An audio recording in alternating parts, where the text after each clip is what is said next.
Okay. It gives me great pleasure to announce our speaker for tonight,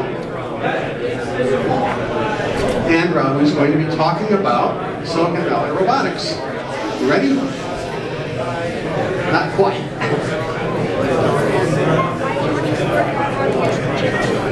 Osman, we have an audio problem.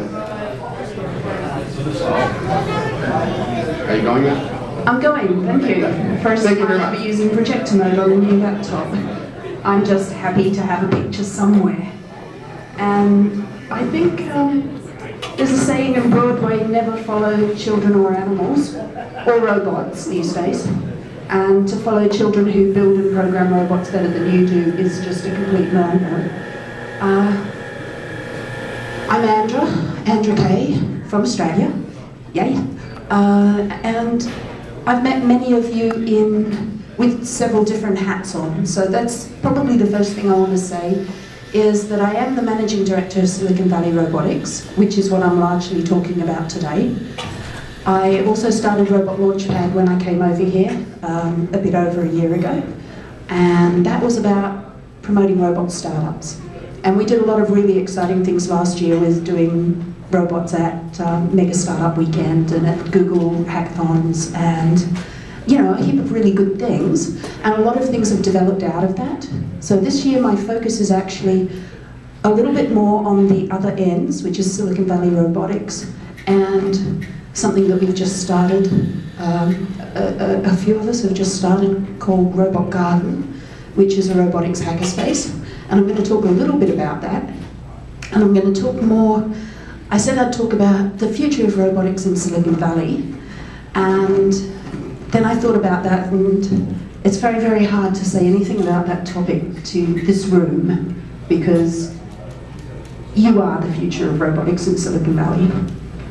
So I will probably flip pretty quickly through a lot of the slides that I have and get on to question answer.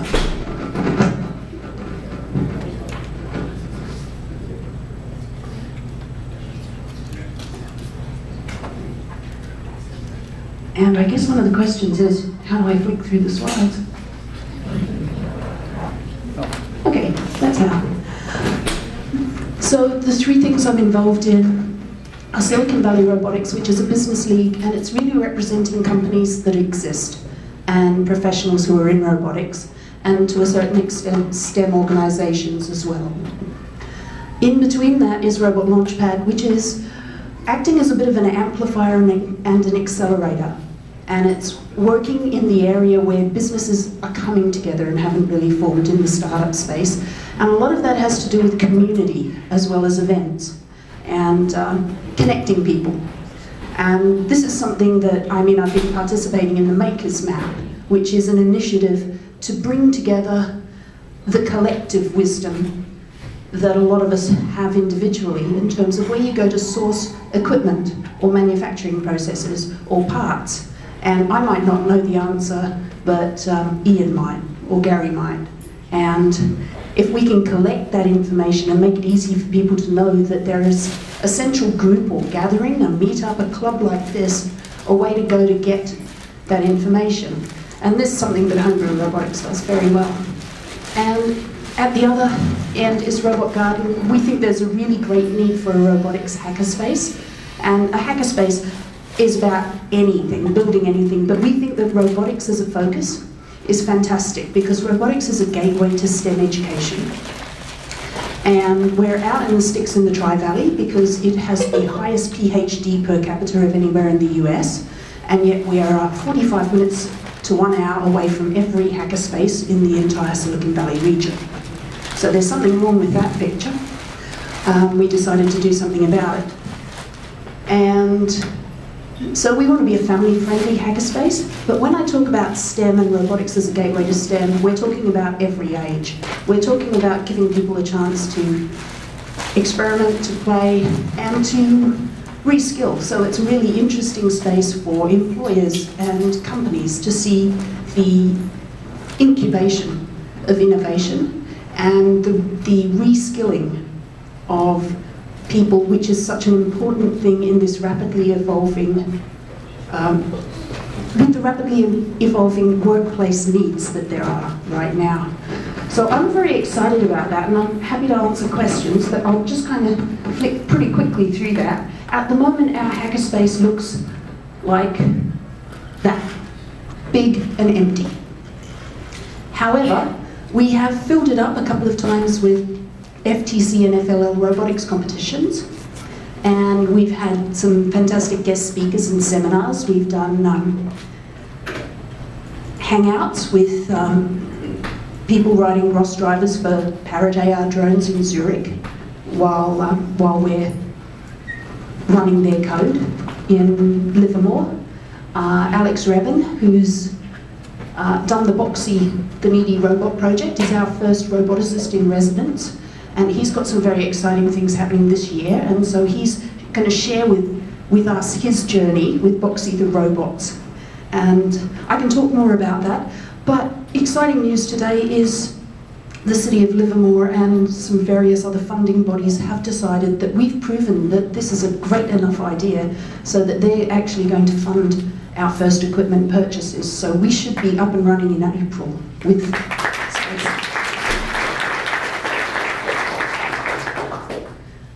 you know, if you're interested, Robot Garden, there's a website, you can join, there's a meetup, and we do have already open access hours, even though we've only got a couple of quadcopters and a 3D printer. We are starting a build your own laser cutter work group though. Okay, the future of robotics in Silicon Valley.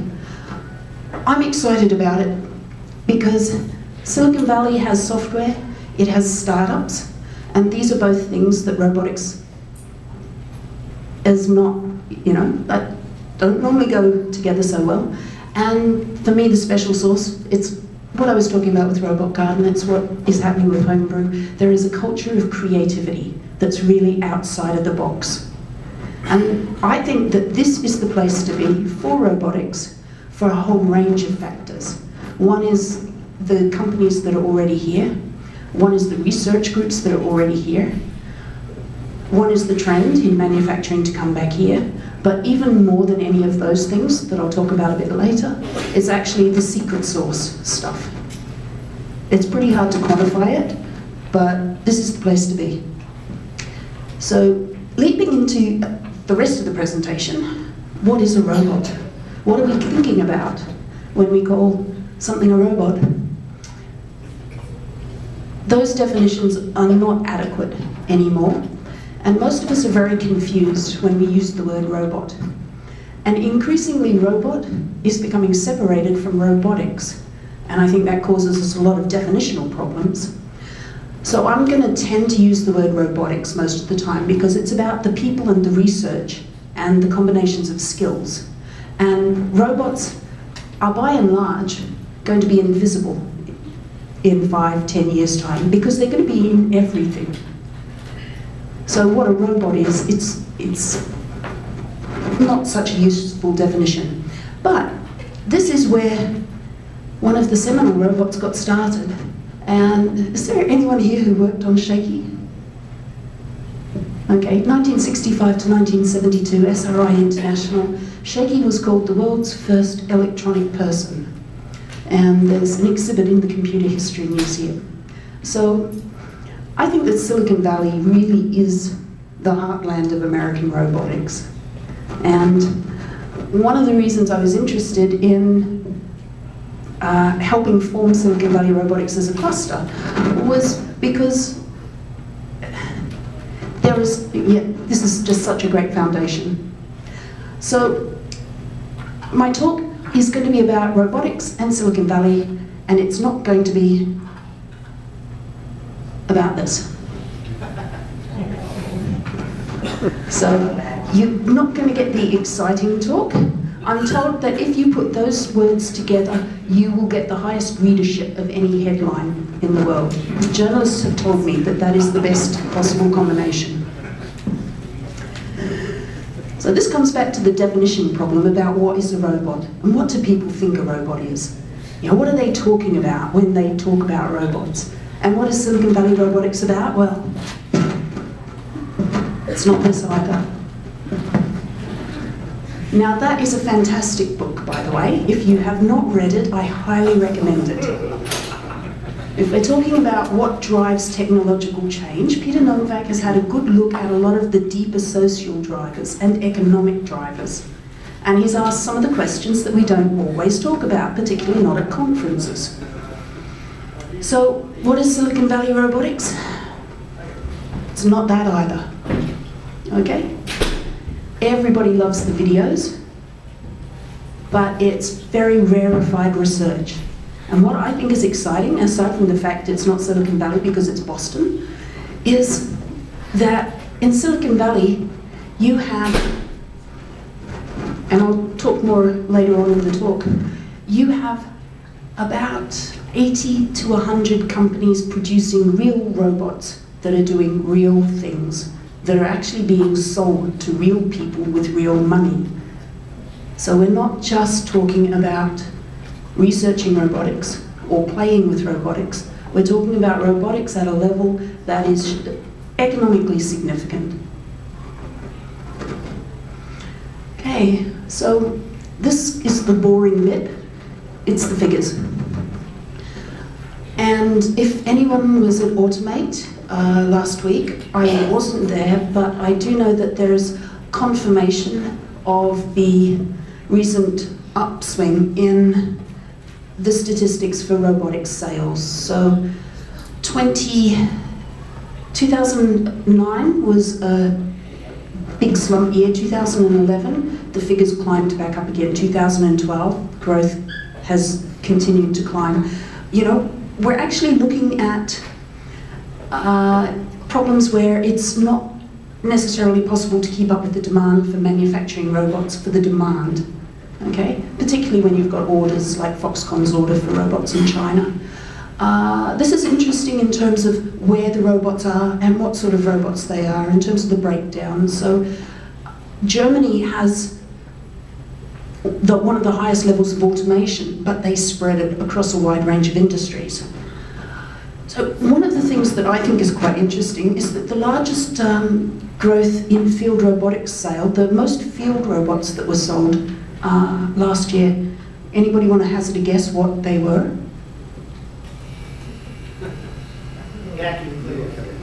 No, that would be a consumer product, service robotics. So we're talking field robotics. No, logistics systems was not it. Security?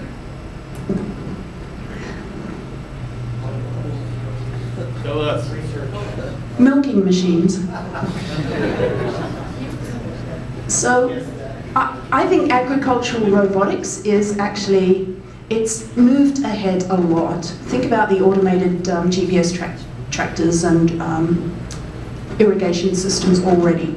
And it's also a very interesting area for quadcopters because you can evade some of the issues around commercial aerial regulations, which will be sorted out by 2015, I'm assured. Okay, so service robotics. Okay, sorry, my terms are wrong. Field robotics is in service robotics, and 31%, largest sector of that is milking robots. Okay, defense is only 40% of service robots. And yes, logistics, the warehouse systems are below field robotics in terms of the growth, but that is changing rapidly because just about every warehouse will be becoming automated.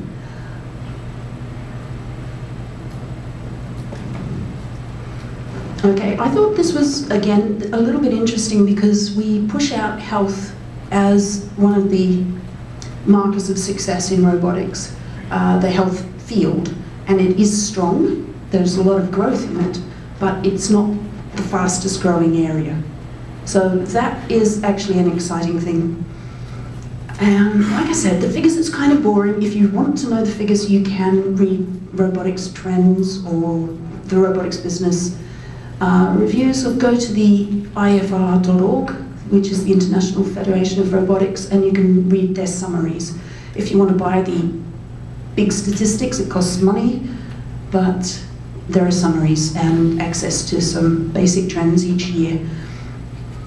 Okay, so the summary of these trends are Health is a big field, logistics is a big field and growing, and field robotics is one of the major fields. Okay, manufacturing, we're looking at a growth in that, especially with Baxter and Universal robots in the field at the moment. And we all know Baxter, which is Rethink Robotics, and Rodney Brooks. Anyone familiar with Universal Robots? It's actually a Denmark company. It's another lightweight, safe to use around people, which will be useful for small, medium enterprises. So it's a proliferating area.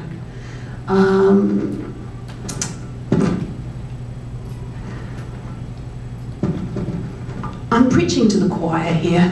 The drivers in growth in robotics are the increasing cheapness of robotic technologies and the spread as off-the-shelf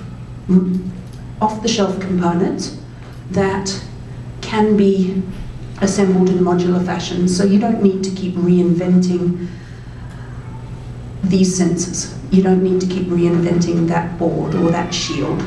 So that and changes in manufacturing to allow rapid prototyping mean that our ability to invent something and to test it has changed so significantly. Has anybody seen Chris Anderson talk about Makers, the New Industrial Revolution, his new book? And if you've had the chance to hear his talk, and this is where I just go, he's said it all so much better. He does describe what his grandfather's story was. Being an inventor and taking 5 years to get a prototype into factory-ready state, and the huge process it was. It was a 5-year journey. And by the time he got to the end of it, somebody else had done it or taken the idea and produced it elsewhere.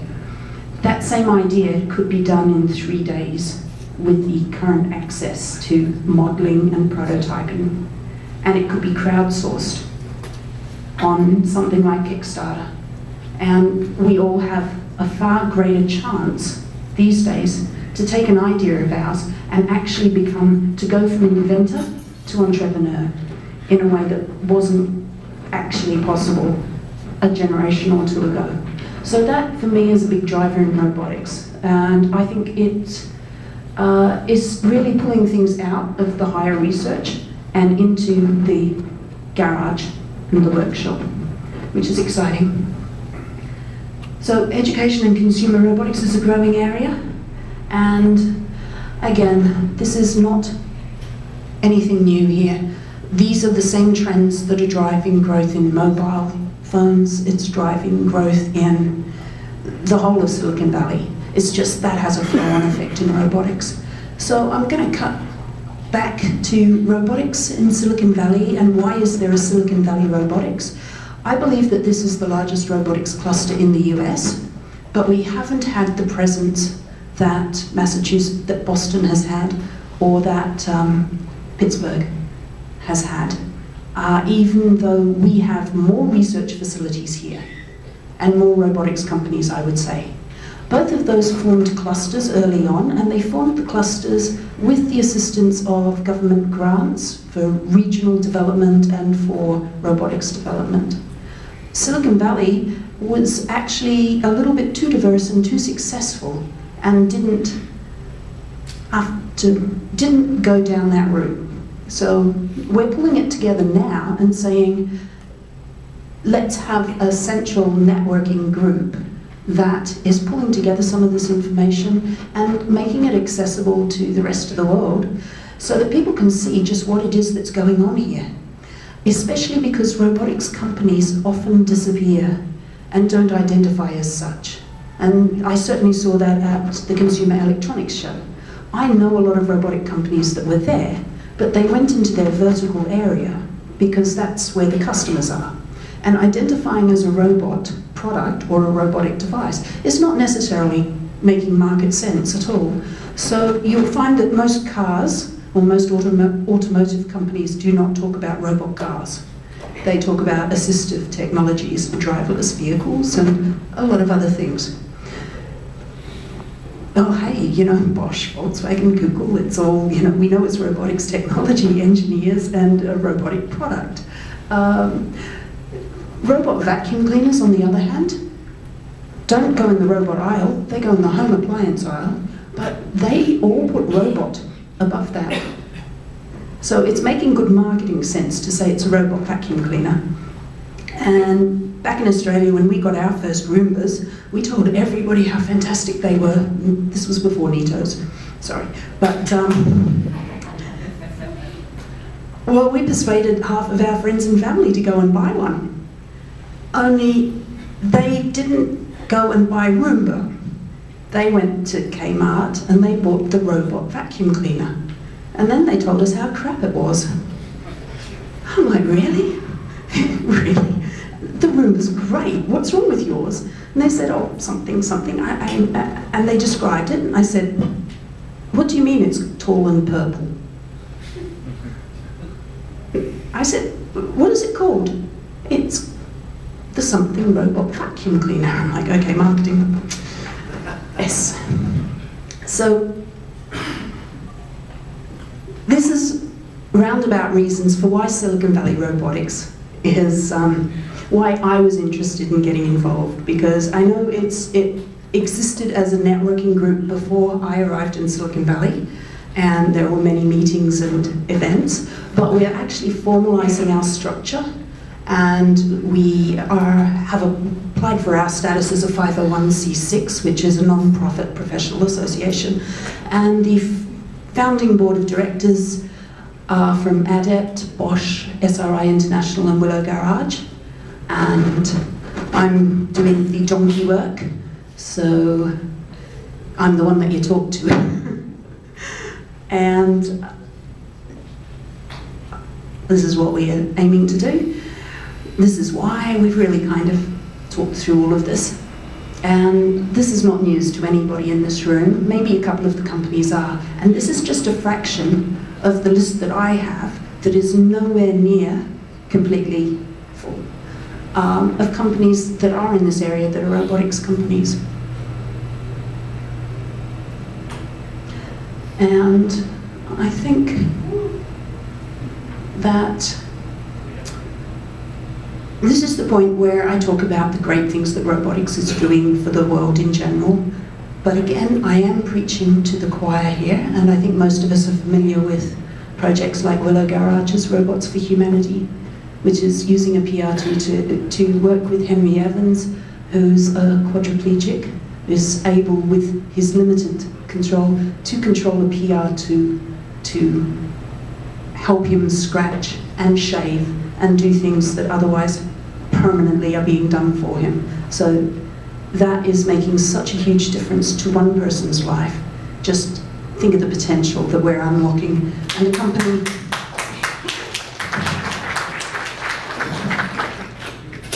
and these are by no means the only companies working in robotics in these areas, so I don't mean to do anybody out of the credit at all, but Exobionics are giving people who were paraplegics the ability to walk on their own. That makes a huge difference to people. And I personally like this, which is the inflatable robot from Other Lab, because for me it's about a future with robotics that is not the shiny hard metal surfaced robotics that we often think about. So that's a very exciting use of new technologies, and again it's changing our definition of what a robot is. And I'm just going to finish off with nitty-gritty stuff and take questions. So Silicon Valley Robotics, we have a website, and that is the best place to find out what's happening.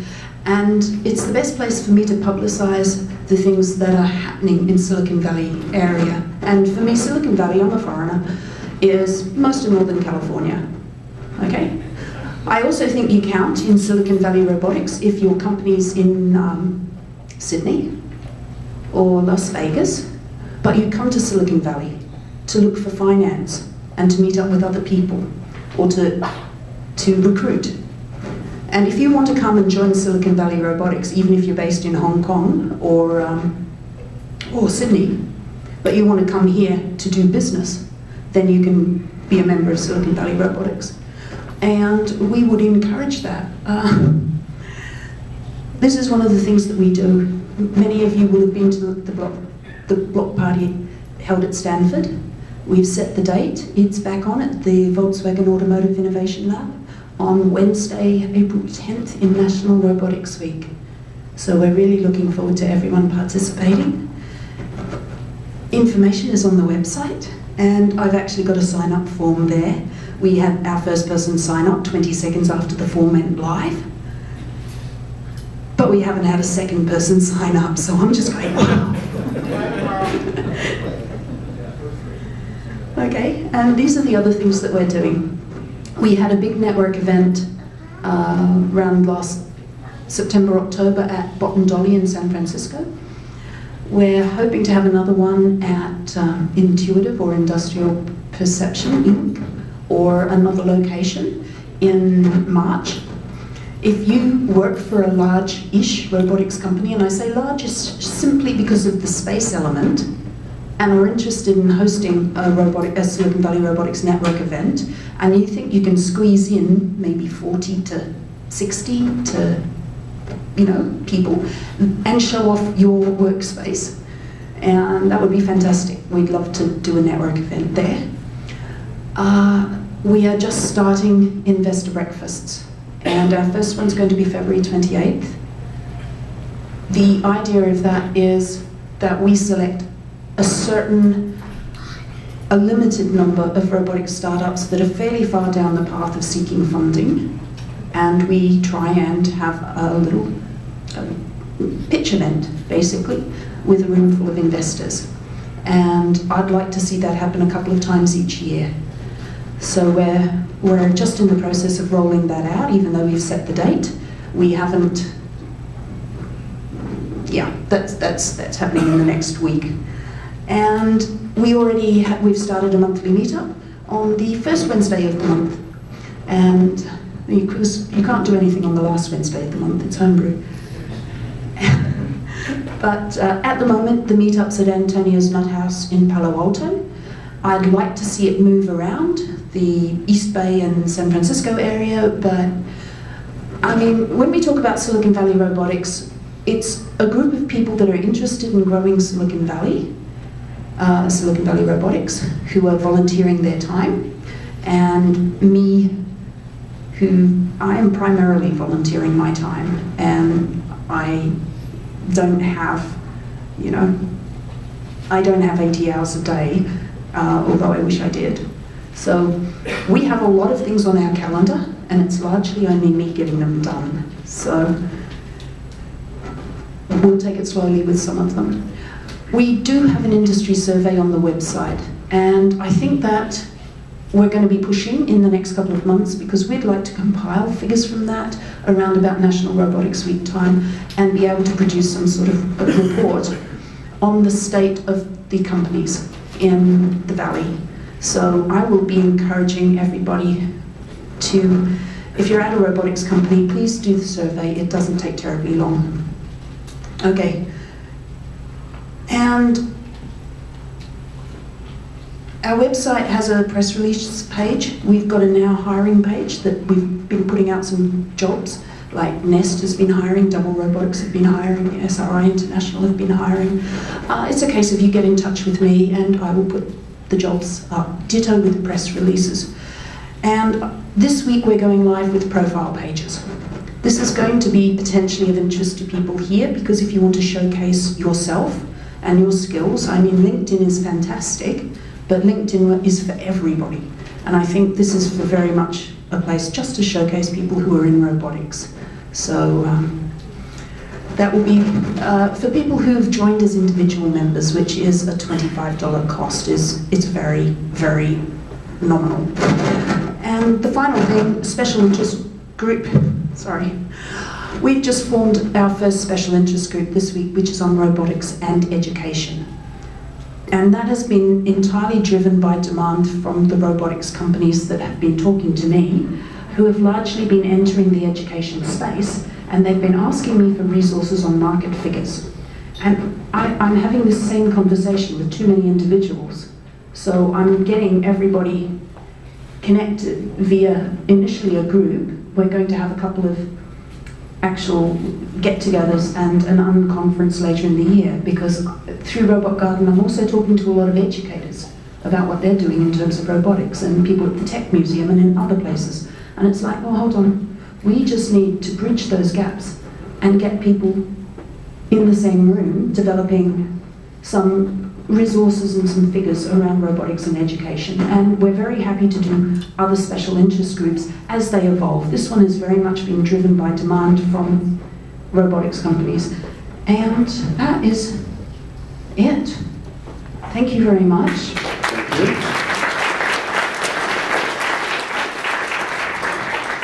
I'm going to be the roving mic, so if you have a question, raise your hand. Okay. Awesome.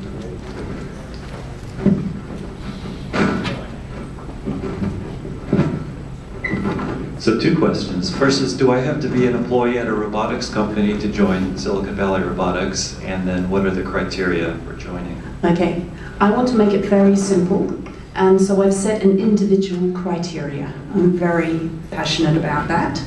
So you can join as a company, and it's a sliding scale based on the company size.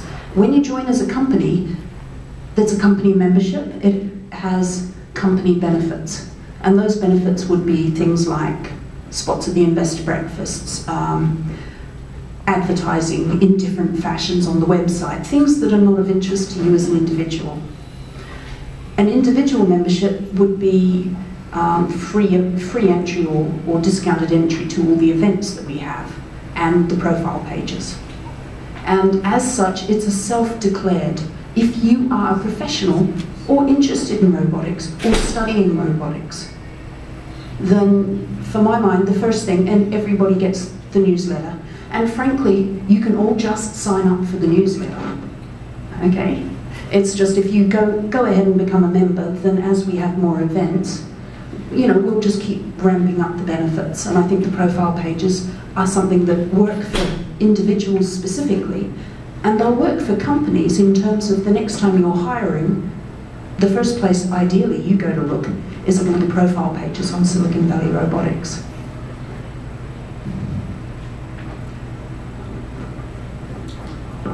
Next question. Okay. How do you sign up for the education robotics? Okay, fire me an email and I'll put you in the Google group. And I mean, if you actually could find robotics in education at googlegroup.com, then I think you can request it directly. But just email me, which is not on the slide, but Andra At svrobo.org. Yeah, I know that. So what about not-for-profits? You also mentioned there's something there. If you're a not-for-profit that's involved in STEM, like, for example, Homebrew and another one I represent, but what about that? The same rank of membership for a startup and for a STEM organization, which is $75. Because I do robotics clubs and non-profits. I don't want being part, you know, membership has got to be accessible. And at this stage, you can always have the newsletter as well. But really excited to hear about people who want to join the Robotics in Education group. That's fantastic. Oh, who has another question? Really? Any questions about Robot Garden? I know I put it at the start, but you know, really happy to talk about that. Yeah.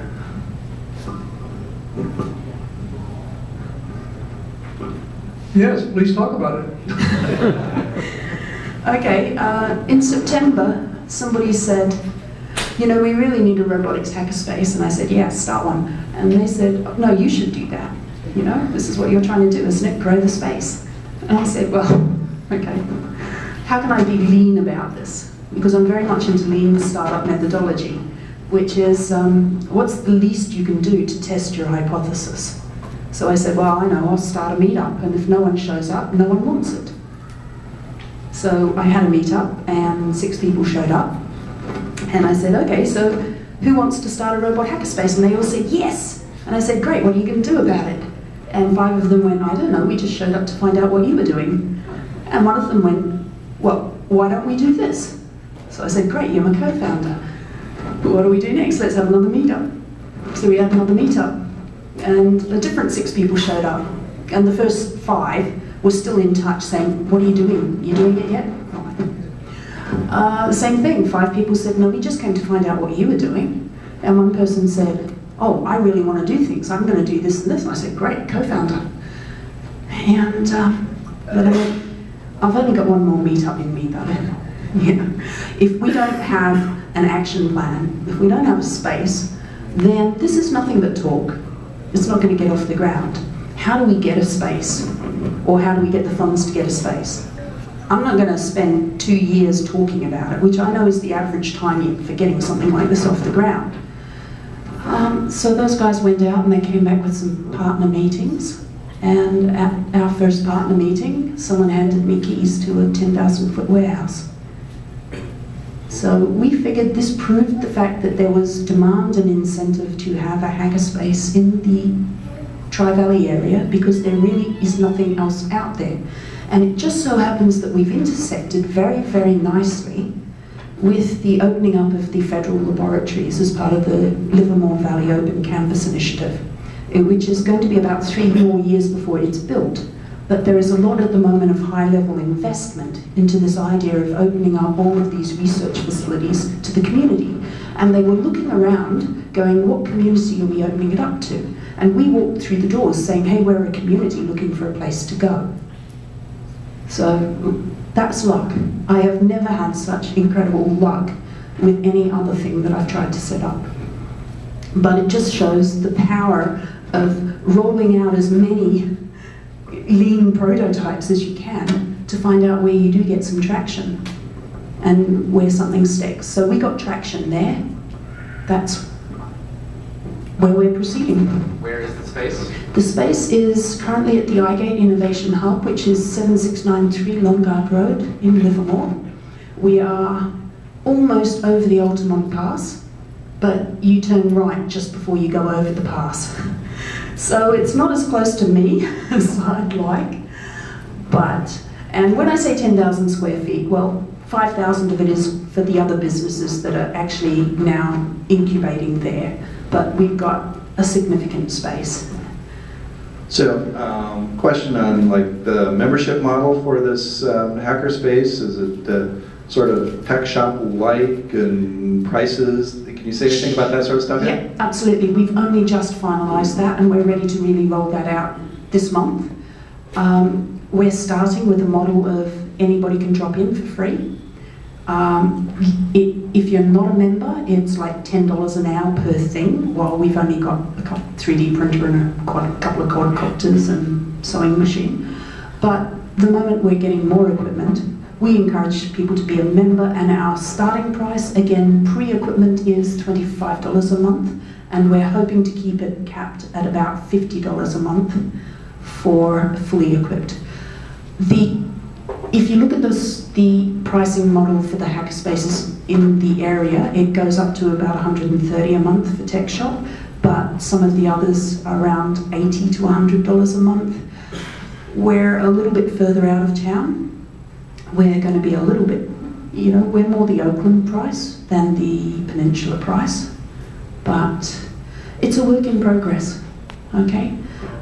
Ideally, we're getting some good sponsorship over the first year or so, and we want to keep it accessible, and we're a family-friendly hackerspace, like this meeting tonight. It means that, we're going to make it possible for people to, for there to be courses for younger people and for younger people to work, although there has to be certain supervisions and liabilities, which is always the case when you're running power tools with children in the same space. Okay. So I think the standard rule is don't waste all the molten solder on your hair, save it for the robot. So, any further questions? Okay. I'd like to thank Andra for giving her presentation.